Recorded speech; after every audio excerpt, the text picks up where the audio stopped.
예, 장두식 작가입니다. 이번 시간에는 근감소증 그 예방법에 대해서 이야기를 해보겠습니다. 근감소증이라고 하는 것은 이제 그 근육이 줄어드는 그런 현상을 이야기하는 거죠. 여기 내용이 나와 있어서 같이 공유하겠습니다.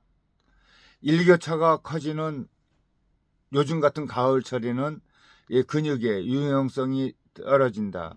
관절 부근의 혈관, 인대가 또 수축해서 몸이 전반적으로 뻣뻣하게 굳기도 하는데, 노년층은 이 시기에 특히 낙상사고를 조심해야 한다. 나이가 들어서 낙상사고를 당하면 젊을 때보다 크게 다치고 회복도 잘 되지 않는다. 단순 찰가상에 그치지 않고 고관절 등 뼈가 부러지거나 심하게 되면은 또 목숨을 잃기도 하는데, 노년기가 되기 전부터 운동하고 또 그다음에 단백질을 챙기는 등 낙상사고 예방법에 나서야 한다.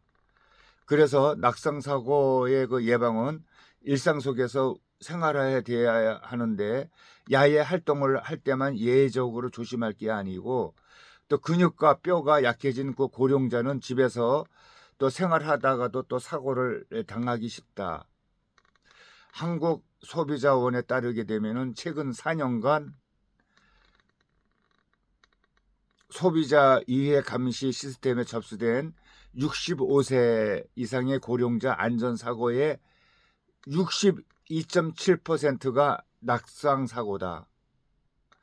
이 중 74%는 주택에서 발생했는데, 특히 욕실, 화장실 같은 데서 바닥에서 미끄러지거나 아니면 또 침대에서 떨어지는 사례가 많았다.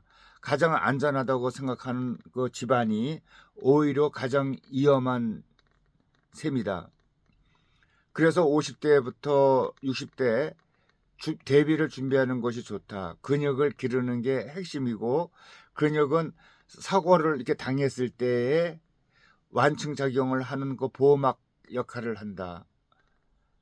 근육이 심하게 부족한 상태를 이루는 근감소증이 되면은 낙상뿐이 아니라 치매나 또 암 사망 위험이 커진다는 또 연구 결과도 많다. 자신이 근감소증인지 집에서 가늠해 볼 방법이 또 있다. 도쿄대 노인의학연구소가 개발한 핑거링 테스트가 대표적이다. 양쪽 엄지손가락과 검지를 맞대서 손으로 원 모양을 만든다. 이 이야기는 이제 이 엄지와 검지를 이렇게 원으로 만들 수가 있겠죠. 이렇게 만들고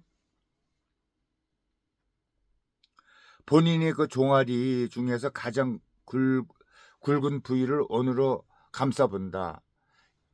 종아리에 이렇게 많이 튀어나온 부분이 있습니다. 거기를 이렇게 원으로 해서 감싸 보는데, 만약에 감싸서 만약에 경우에 이제 이렇게 다 감싸지 못할 정도면은 근간섭증이 아니고, 이렇게 감싸고도 공간에 여유가 생긴다고 그러면은 그런 경우에는 근감소증이라고 또 이야기할 수가 있습니다. 여기서 그 얘기를 하는 것이죠.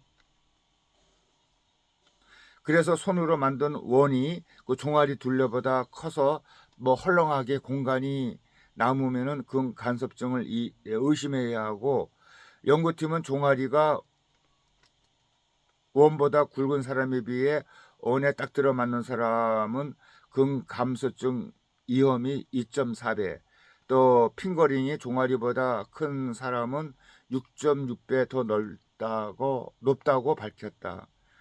줄자 등의 도구로 종아리 둘레를 재서 근감소증인지 아닌지도 또 확인할 수가 있는데, 경희의료원 가정의학과 원장원 김선영 교수팀이 70세에서 84세 국내 노인 657명을 대상으로 시험한 결과, 신체의 전신 근육량이 종아리 둘레에 비례하는 것으로 나타났다. 실제로 근감소증을 진단받은 환자의 82%가 종아리 둘레 32cm 미만이었다.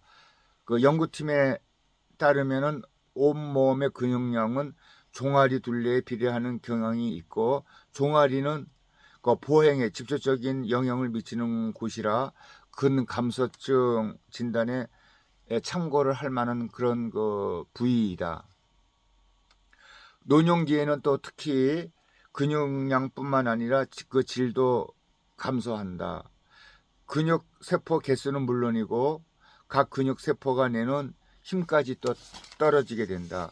그래서 의자에서 일어나거나 계단을 오르는 등 기본적인 신체 활동을 하기가 어려울 정도로 또 근력이 또 약해질 수도 있다. 그래서 매일 운동을 해야 하는데 꼭 헬스장에 가지 않아도 된다. 간단하게 집에서 의자에 앉았다가 일어서기를 반복을 하거나 한 발로 서서 중심을 잡는 운동이라도 꾸준히 하는 게 좋다. 어떤 운동이든 한 자세로 10에서 12회씩 여러 번 반복해야 근력이 잘 강화가 된다. 단백질 섭취도 운동 못지않게 중요하다. 단백질은 체중 1kg당 1.2g 정도 먹어야 하고, 몸무게가 70kg인 노인은 하루에 84g 정도의 단백질을 또 섭취해야 한다. 한국인은 밥 위주로 식사하는 편이라 탄수화물에 비해 단백질 섭취량이 많이 부족하다. 달걀이나 계란이나 닭고기 등 고단백 식품을 챙겨 먹어야 한다. 다만 단백질은 큰 덩어리의 고분자 영양소라 잘게 쪼개져야 몸에서 잘 흡수하게 된다. 단백질 분해에 필요한 그 이산과 펩신은 나이가 들수록 또 감소를 해서 문제다.